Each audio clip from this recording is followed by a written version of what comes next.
And I drove this morning to the Red Sea, and I sat there, okay, and I recorded for my children, but I sat there, and I tried to envisage. Obviously, it was on the other side from Egypt. I'm in Jeddah, and I said to myself, imagine that they were fleeing. Allah ordered or commanded Musa alayhi salam to flee by night.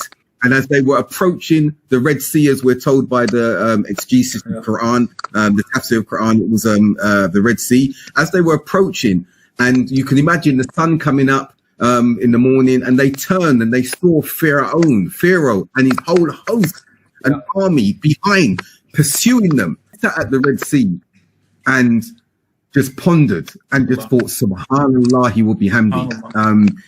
It's just amazing to comprehend, try to fathom what they must have endured at that time. But the lesson that I tried to absorb from that was that no matter what we are going through, and again, I think of the Uyghurs, that they've got those insurmountable odds of oppression that is upon them.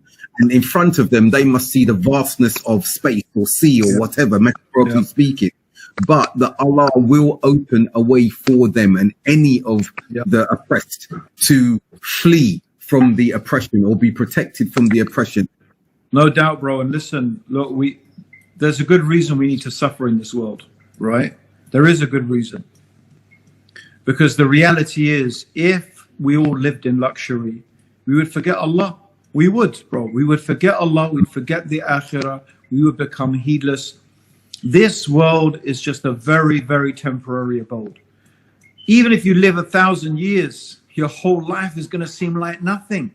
Yeah. Don't be deluded. This is the problem. We get deluded, bro. And this is why we shouldn't let ourselves get too comfortable. We shouldn't.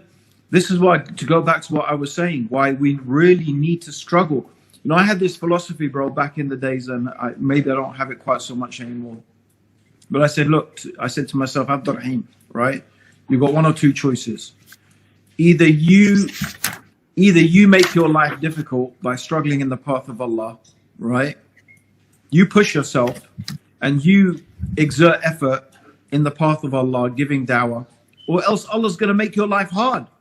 It's either you're going to make your own life hard for the sake of Allah, or Allah will make your life hard to remind you and give you a good slap that, you know, this dunya, what is this dunya? It's nothing.